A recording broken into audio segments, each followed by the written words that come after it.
Hello everyone, welcome to the channel But Sir Physics. Today we will discuss about the scalar product of the two vectors. आप सबका बहुत बहुत स्वागत है। आज का जो टॉपिक हम स्टार्ट करेंगे वो टॉपिक है आपके पास कि अगर कोई भी हमारे पास दो स्केलर, देखो नॉर्मल आपको मैं जैसे कि एक प्रीवियसली बता चुका हूँ वेक्टर्स क्या हैं, स्केलर्स क्या हैं। तो जो आज का टॉपिक है वो प्रोडक्ट पे बेस्ड है, scalar product and vector product. तो इस लेक्चर में जो हम डिस्कस करेंगे that is what scalar product. ठीक है, तो स्केलर प्रोडक्ट क्या होता है?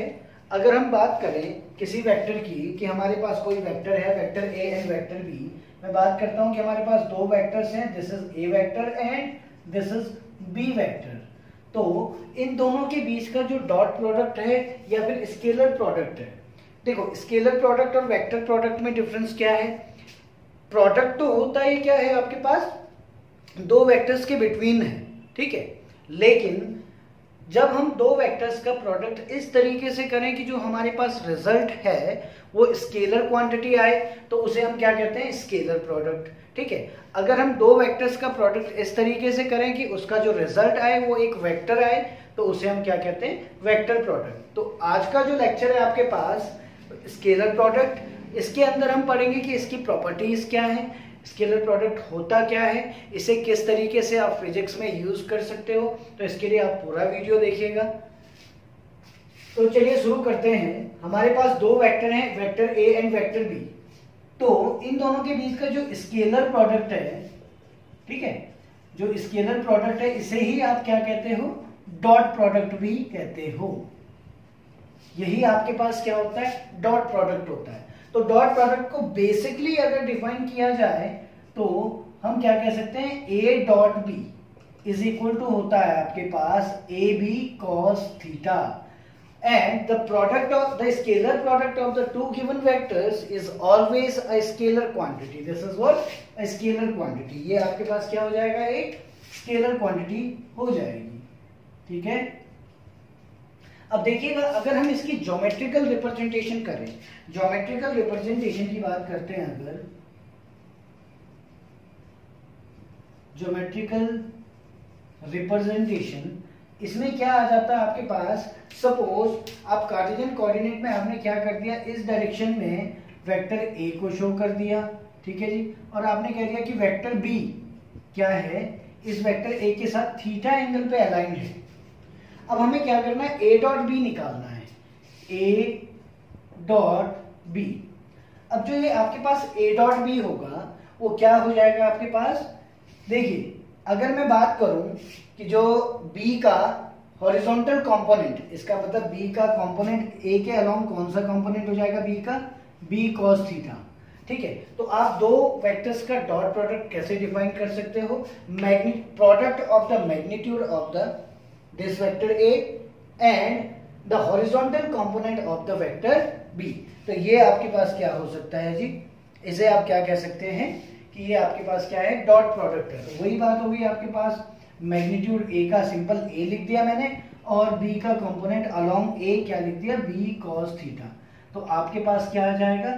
दो वेक्टर्स का प्रोडक्ट इस तरीके से आ जाएगा। ठीक है, अब नॉर्मल हम बात करते हैं इसकी प्रॉपर्टीज की। देखिएगा बेसिकली प्रॉपर्टीज से पहले हम डिस्कस करते हैं कि ये डॉट प्रोडक्ट हम फिजिक्स में कैसे कैसे यूज करते हैं।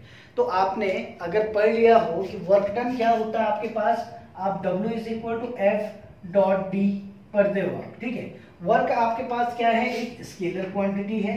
तो आप क्या कह सकते हो? जबकि वर्क किसके इक्वल आ रहा है आपके पास? जो फोर्स है आपके पास और जो डिस्प्लेसमेंट है उसके डॉट प्रोडक्ट के इक्वल आ रहा है। दोनों के दोनों क्या है? अपने आप में वेक्टर हैं, लेकिन इनका डॉट प्रोडक्ट क्या दे रहा है आपको? एक स्केलर क्वांटिटी दे रहा है। ठीक है, इसी तरीके से अगर आप पावर की बात करते हैं तो पावर आपके पास क्या हो जाता है? F dot we. पावर को अगर आप फोर्स और वेलोसिटी के टर्म में देखते हैं तो ये किसके इक्वल आ जाता है? एफ डॉट वी के इक्वल आ जाता है। इसी तरीके से अगर 12 की बात की जाए हमारे पास तो magnetic flux phi is equal to B dot area vector होता है हमारे पास। ठीक है, तो हम इसकी बात भी कर सकते हैं। तो बहुत सारी चीजें हमारे पास ऐसी इन्वॉल्व हैं जिसमें कि दो वेक्टर्स की रिक्वायरमेंट होती है, लेकिन जब उनका डॉट प्रोडक्ट कराया जाता है तो जो रिजल्टेंट क्वांटिटी होती है that is what scalar quantity. वो हमारे पास क्या होती है, स्केलर क्वांटिटी होती है। तो चलिए अब प्रॉपर्टीज की बात करते हैं। अगर हम बात करेंगे, फर्स्ट प्रॉपर्टी होती है हमारे पास, दो वेक्टर्स का डॉट प्रोडक्ट हमेशा कम्यूटेटिव होता है। ठीक है, तो कम्यूटेटिव रूल को ये क्या करता है, फॉलो करता है। दो वेक्टर्स का जो डॉट प्रोडक्ट होगा वो किसे फॉलो करेगा, कम्यूटेटिव लॉ को फॉलो करेगा। ठीक है, तो कम्यूटेटिव लॉ को मतलब आपने क्या कर दिया, ए डॉट बी को आप क्या लिख सकते हो, बी डॉट ए लिख सकते हो। दूसरा अगर हम बात करते हैं किसकी, डिस्ट्रीब्यूटिव की। डिस्ट्रीब्यूटिव का मतलब क्या है कि अगर ए डॉट, तीन वेक्टर्स है हमारे पास बी प्लस सी, तो इसने क्या कहा कि जो ये डॉट प्रोडक्ट है ये इन दोनों के साथ इंडिविजुअली क्या हो जाएगा, सेपरेट हो जाएगा। तो A dot B plus A dot C, तो इस तरीके से हमारे पास दो वेक्टर्स का डॉट प्रोडक्ट या तीन, अगर हम इनकी बात करें कि दो वेक्टर्स का डॉट प्रोडक्ट वो कम्यूटेटिव भी है और डिस्ट्रीब्यूटिव भी है। ठीक है, अब थोड़ा सा अगर मैं बात करता हूं किसकी, इसी पॉइंट को दोबारा डिस्कस करते हैं, क्योंकि आपके पास मल्टीपल प्लेसेस में ये चीजें पुटअप की जा सकती हैं, या न्यूमेरिकल प्रॉब्लम्स को अगर आप सॉल्व कर रहे हो तो उसमें आपको रिक्वायरमेंट हो सकती है। ठीक है, वर्क के क्वेश्चंस हैं आपके पास, पावर के क्वेश्चंस हैं आपके पास, बहुत सारे क्वेश्चंस ऐसे हैं आपके पास जो पूछे जा सकते हैं। किसके बेसिस पे, वेक्टर के डॉट प्रोडक्ट के बेसिस पे पूछा जा सकता है। तो आपने क्या कहा कि दो वेक्टर्स हैं आपके पास ए डॉट बी, ये किसके इक्वल आ रहा है आपके पास, ए बी कॉस थीटा। तो इसमें केसेस, अगर स्पेशल केसेस की बात करें तो केसेस क्या हो जाते हैं हमारे पास, जी केसेस हो जाएंगे कि अगर मैं कहता हूं कि if theta is equal to 0, अगर थीटा 0 है इसका मतलब ए और B, A vector and B vector line in same plane. इसका मतलब दोनों वेक्टर्स इस टाइम क्या कर रहे हैं, एक ही प्लेन में लाई कर रहे हैं। ठीक है, और डायरेक्शन क्या है उनकी, सेम डायरेक्शन में है, तो इसलिए थीटा इज इक्वल टू 0 आ जाएगा। तो आप क्या कह सकते हो, ए डॉट बी आपके पास क्या आ जाएगा, ए बी के इक्वल आ जाएगा। ठीक है, दूसरी बात करते हैं हम कि दोनों वेक्टर्स क्या हैं, यहां पे हमारे पास सपोज ये ए वेक्टर था हमारे पास और ये दूसरा बी वेक्टर था। या तो आप इसी को कैसे डिस्क्राइब कर सकते हो, अगर आपके पास सेम वेक्टर्स है तो सेम वेक्टर्स का डॉट प्रोडक्ट क्या हो जाता है आपके पास, ए डॉट ए है तो ये क्या हो जाएगा आपके पास, ए इंटू ए, क्योंकि कॉस 0 हो जाएगा इन दोनों के बीच का एंगल, तो आप क्या कह सकते हो, ए स्क्वायर। ठीक है, तो इस तरीके से भी कह सकते हो आपके दो वेक्टर्स का, या फिर आपके पास एक ही वेक्टर है। ठीक है, दो तरीके से आपने दोनों वेक्टर्स को कॉमन वेक्टर ले लिया और इन दोनों का डॉट प्रोडक्ट हमेशा एग्जिस्ट करता है, एक फाइनाइट क्वांटिटी है। ठीक है, किसके इक्वल है, ए स्क्वायर के इक्वल है। दूसरा पॉइंट अगर हम डिस्कस करें तो दूसरा पॉइंट क्या हो सकता है आपके पास, दूसरा पॉइंट ये हो सकता है कि when theta is equal to 90 degree, इसका मतलब अभी एक वेक्टर क्या है आपके पास, ए वेक्टर इस डायरेक्शन में है और बी वेक्टर आपके पास इस डायरेक्शन में। ध्यान दीजिएगा, ये आपके पास बहुत ही ज्यादा इंपॉर्टेंट होता है, हर जगह यूज होगा आपके पास, 12th में भी यूज होगा, 11th में भी यूज होगा और हायर स्टडीज में भी ये आपके पास काफी यूजफुल है। तो इस केस में थीटा इज इक्वल टू जब 90 डिग्री रखेंगे आप, तो मैंने क्या कह दिया कि ए डॉट बी, ए और बी के बीच का जो डॉट प्रोडक्ट है वो किसके इक्वल आना चाहिए जी, ए बी कॉस 90। आपको पता है कि कॉस 90 क्या होता है, 0 होता है, तो आप क्या कह सकते हो, ये A B into 0 which is equal to 0। इसका मतलब दो वेक्टर्स हैं हमारे पास, उन दोनों के बीच अगर एंगल 90 डिग्री का है तो उनका जो डॉट प्रोडक्ट होगा हमेशा क्या होगा, 0 होगा। ठीक है, चलिए आगे बढ़ते हैं। अब हमारे पास थर्ड केस है, थर्ड केस में मैंने क्या कह दिया, theta is equal to 180 degree. इस केस में मैंने क्या डिस्कस किया, इस केस में डिस्कस किया कि आपके पास एक वेक्टर तो इस डायरेक्शन में और एक वेक्टर इस डायरेक्शन में, इनके मैग्नीट्यूड अलग अलग हो सकते हैं, बट अभी हम क्या कह रहे हैं कि दोनों एक दूसरे के जस्ट अपोजिट डायरेक्शन में। ठीक है। तो उस केस में जैसे कि फॉर एग्जांपल अगर हम डिस्कस करें कि वर्क की बात करें, हम फोर्स इस डायरेक्शन में अप्लाई कर रहे हैं और बॉडी अपोजिट डायरेक्शन में मूव कर रही है, तो वहां क्या हो जाएगा आपके पास, उन दोनों के बीच का एंगल 180 डिग्री हो जाएगा। तो इस केस में आपके पास A dot B is equal to आपके पास क्या आ जाएगा, ए बी कॉस 180, और आपको पता है कि cos 180 की वैल्यू क्या होती है, -1। तो आपके पास a डॉट बी क्या आ गया जी, a डॉट बी आ गया आपके पास -ab। तो ये इस तरीके से हम इन केसेस को समझ सकते हैं, ठीक है। थोड़ा सा आगे चलते हैं तो हमारे पास एक और पॉइंट आता है, आपको मैं ऑलरेडी समझा चुका हूं वेक्टर में, कि अगर हम यूनिट वेक्टर्स की बात करें, यूनिट वेक्टर्स की बात किससे रिलेटेड, अगर नॉर्मली हम देखते हैं कि unit vector along x axis, ठीक है, ध्यान दीजिएगा, बात कर रहे हैं हम कि unit vector along x axis, भैया एक्स एक्सिस के अलोंग यूनिट वेक्टर को किससे रिप्रेजेंट किया जाता है, आई कैप से। वाई एक्सिस के अलोंग आपके पास यूनिट वेक्टर को किससे रिप्रेजेंट किया जाता है, जे कैप से। और z एक्सिस के अलोंग अगर आप यूनिट वेक्टर की बात करते हैं तो इसकी रिप्रेजेंटेशन किससे होती है, k वेक्टर से, सॉरी k कैप से, ठीक है।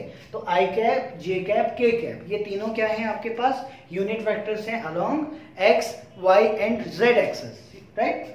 अभी हम देखिए, अब बात करें अगर कि इन जो ये हमारे पास यूनिट वेक्टर्स हैं, थोड़ा सा और रिमाइंड कर दीजिएगा, यूनिट वेक्टर का मतलब क्या है कि जिसका मैग्नीट्यूड आपके पास यूनिटी आए, 1 के इक्वल आए, ठीक है। तो इस केस में अगर मैं आई डॉट आई करता हूं तो ये क्या होना चाहिए भाई, आई कैप डॉट आई कैप हमारे पास क्या हो जाएगा, mod of I cap, mod of I cap cos, भाई दोनों सेम वेक्टर्स हैं तो दोनों के बीच का एंगल क्या हो जाएगा आपके पास, 0 हो जाएगा, ठीक है। तो इस केस में आप क्या कह सकते हो कि आई डॉट आई किसके इक्वल आ रहा है जी, जैसे कि अभी हमने बताया कि जो हमारे पास यूनिट वेक्टर्स होते हैं, आई कैप का मॉड, जे कैप का मॉड और के कैप का मॉड, ठीक है, mod of I cap, J cap and K cap हमेशा क्या हो जाएगा आपके पास, 1। This is the just representation of the direction along the X, Y and Z axis, right. So अगर हम बात करें इसमें, तो इसमें हमारे पास मैग्नीट्यूड आई कैप का क्या हो जाएगा, 1 के इक्वल होगा, जे ये आई कैप का दोबारा 1 के इक्वल हो जाएगा, cos 0 आपके पास क्या हो जाता है, 1। तो आप क्या कह सकते हैं कि ये किसके इक्वल आ गया आपके पास, आई डॉट आई कैप किसके इक्वल आ गया, 1 के इक्वल आ गया। तो भैया जब आप कह रहे हैं कि सेम वेक्टर का जो डॉट प्रोडक्ट है, सेम यूनिट वेक्टर का जो डॉट प्रोडक्ट है वो किसके इक्वल आता है, यूनिटी के इक्वल आता है, तो आप क्या कह सकते हैं, यही चीज हमारे पास जे कैप डॉट जे कैप की भी होनी चाहिए और यही चीज हमारे पास के कैप डॉट के कैप की भी होनी चाहिए, ठीक है। उम्मीद करता हूं समझ आ गया होगा आपको यहाँ तक। चलिए आगे बढ़ते हैं। अगर हम ये ना कहें, अगर हम ये कहते हैं कि हमारे पास दो अलग अलग यूनिट वेक्टर्स के बीच में डॉट प्रोडक्ट हो रहा है, फॉर एग्जाम्पल अगर हम आई और जे की बात करें, आई और के की बात करें, जे और के की बात करें, ठीक है, तो इस केस में क्या हो जाएगा आपके पास, सपोज मैं एग्जांपल ले रहा हूं आई डॉट जे की, ठीक है, आई कैप और जे कैप की बात कर रहा हूं मैं डॉट प्रोडक्ट में, तो ये किसके इक्वल होना चाहिए जी, the mod of I cap and mod of J cap cos. आप अभी आपको क्या बताया मैंने कि ये जब आपके पास यूनिट वेक्टर्स हैं along X Y Z axis, तो अगर मैं x और y एक्सिस को साइमल्टेनियसली कंसीडर कर रहा हूं तो उस केस में क्या हो जाएगा, दोनों के बीच का एंगल 90 डिग्री हो जाएगा। तो हम क्या कह सकते हैं इसे, ये जहां 90 हुआ वहां हम क्या कह सकते हैं कि cos 90 हमारे पास 0 हो जाएगा, तो i डॉट जी किसके इक्वल आ गया आपके पास, 0 के इक्वल आ गया। सिमिलरली अगर हम बात करें किसकी, j डॉट k की और k डॉट i की, ठीक है, तो ये सारी चीजें आपके पास क्या हो जाएंगी, 0 हो जाएंगी। तो डॉट प्रोडक्ट में ये बहुत इंपॉर्टेंट है कि आपको माइंड में रखना है कि डॉट प्रोडक्ट को किस तरीके से आप, अगर सेम वेक्टर्स हैं हमारे पास तो हमेशा फाइनाइट मैग्नीट्यूड आएगा, ठीक है, और अगर हमारे पास दो वेक्टर्स ऐसे हैं जो एक दूसरे के म्यूचुअली परपेंडिकुलर है तो उस केस में आपके पास क्या आ जाएगा, प्रोडक्ट 0 के इक्वल आ जाएगा, ठीक है। तो इसी के बाद आपके पास एक और पॉइंट आता है, छोटा सा पॉइंट है, ध्यान दीजिएगा। अगर हम क्या कर रहे हैं, दो वेक्टर्स को मैं पहले भी बता चुका हूँ आपको कि रेक्टेंगुलर कंपोनेंट्स में कैसे रिजॉल्व किया जाता है। तो आपने क्या किया था, रेक्टेंगुलर फॉर्म में, कार्टेशियन फॉर्म में अगर किसी वेक्टर को लिखना है, सपोज हमारे पास ए वेक्टर है, तो आप इसे क्या लिख रहे थे, ए x I cap plus A Y J cap plus A Z K cap, ठीक है। सिमिलरली आप बी वेक्टर को क्या लिख रहे थे जी, B X I cap plus B Y J cap plus B Z K cap, ठीक है। तो आपने क्या कर दिया, रिजॉल्व कर दिया इस ए वेक्टर को तीन कंपोनेंट में, जिनके मैग्नीट्यूड आई जे और K along A X A Y A Z and B X B Y B Z हैं, ठीक है। तो अगर अब इस फॉर्म में बात करते हैं कि डॉट प्रोडक्ट क्या होगा, डॉट प्रोडक्ट मतलब देखिए वही दोबारा से ए डॉट बी, वो तो मैंने क्या किया आपको ज्योमेट्रिकल फॉर्म में बता दिया कि उनके बीच का एंगल कुछ थीटा है, और आपके पास ए वेक्टर भी प्रॉपर्ली गिवन है और बी वेक्टर भी प्रॉपर्ली गिवन है। बट अभी मैं कह रहा हूं कि आपके पास अगर ये कार्टेशियन फॉर्म में गिवन है तो आप किस तरीके से इनका डॉट प्रोडक्ट कैलकुलेट करोगे, देखिए, ठीक है। अभी जस्ट आपको क्या करना है, ए और बी की वैल्यू पुट करनी है। तो ए की वैल्यू आपके पास क्या हो गई, ए x I cap plus A Y J cap plus A Z K cap, ठीक है, डॉट इसके साथ क्या है आपके पास, B X I cap plus B Y J cap plus B Z K cap. देखिए मैं फंडामेंटल बताऊंगा आपको, तो आपको इसी से अप्लाइड, जैसे कि मैं लास्ट टाइम बता चुका हूं आपको कि अगर आप दो डिफरेंट काइंड ऑफ वेक्टर्स के साथ एक दूसरे के डॉट प्रोडक्ट करा रहे हो तो उस केस में जीरो आ रहा है, तो आप अगर कोऑर्डिनेशन बनाना स्टार्ट करेंगे तो आप क्या कह सकते हैं,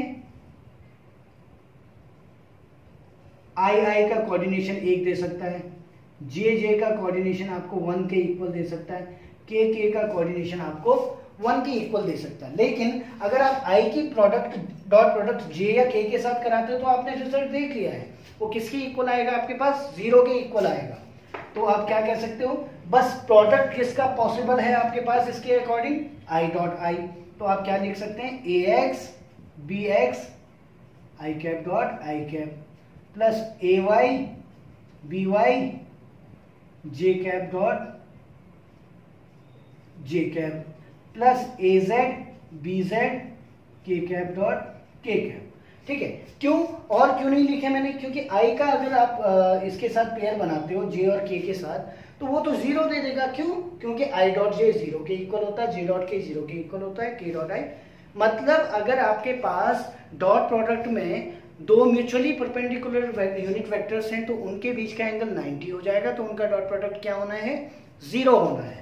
तो देखिए तो आपके पास क्या हो जाएगा, रिजल्ट क्या आ जाएगा, ए X B x plus A Y B Y plus A Z B Z. तो इस तरीके से अगर आपके पास कुछ इस तरीके से दिया हुआ हो क्वेश्चन, चलिए यहाँ देखिए, यहाँ स्पेस है थोड़ा सा, यहाँ पे मैं आपको शो कर रहा हूँ एक न्यूमेरिकल। अगर सपोज आपके पास A vector is equal to 2i cap plus 3j cap plus 2k cap दिया हुआ है, ठीक है, और B vector is equal to 3i cap minus 2j cap plus 4k cap दिया हुआ है, और इन्होंने आपसे ये पूछा है कि आपको क्या निकालना है जी, ए डॉट बी आपको कैलकुलेट करना है। तो जब आपको ए डॉट बी कैलकुलेट करना होगा, अगेन आप क्या करोगे, आई के साथ का जो कोफिशिएंट है, यहाँ आई के साथ का जो कोफिशिएंट है, इनका प्रोडक्ट करा दोगे। तो 3 इंटू 2 क्या हो जाएगा, 6 प्लस और माइनस के कारण ये साइन माइनस हो जाएगा, 3 इंटू 2 6 प्लस 2 इंटू 4 8। तो भैया कितना आ गया आपके पास, 8 यूनिट आपके पास ए डॉट बी आ चुका है। तो इस तरीके के क्वेश्चंस में ये रिक्वायर्ड है। अगर आपके पास कुछ थीटा लाइक क्वेश्चंस आ रहे हैं कि ए वेक्टर कुछ और दिया हुआ, आपके पास बी वेक्टर का मैग्नीट्यूड ऑलरेडी गिवन है, तो ये क्या कह सकता है कि एंगल कितना हो सकता है, तो इस तरीके के क्वेश्चंस आपके साथ पुटअप किए जा सकते हैं, ठीक है। जब आप किसकी बात करते हैं, डॉट प्रोडक्ट की बात करते हैं। तो डॉट प्रोडक्ट में आपने देख लिया है, एक ये तरीका है हमारे पास जिसमें एंगल आ रहा है, एक ये तरीका है जिसमें कार्टेशियन कंपोनेंट आ रहे हैं, ठीक है। और ये जो बहुत ही ज्यादा इंपॉर्टेंट है, जो आपको याद रखना है कि यूनिट वेक्टर्स के साथ जो डॉट प्रोडक्ट आ रहा है, म्यूचुअली परपेंडिकुलर हैं या सेम वेक्टर्स हैं, तो उसका रिजल्ट किस तरीके से मिल रहा है। तो ये कंप्लीटली था आपके पास स्केलर प्रोडक्ट। नेक्स्ट वीडियो जो आपके लिए आएगा that will be vector product, right. Subscribe करिए, ठीक है, वीडियो को शेयर करिए। and thanks for watching. Thank you.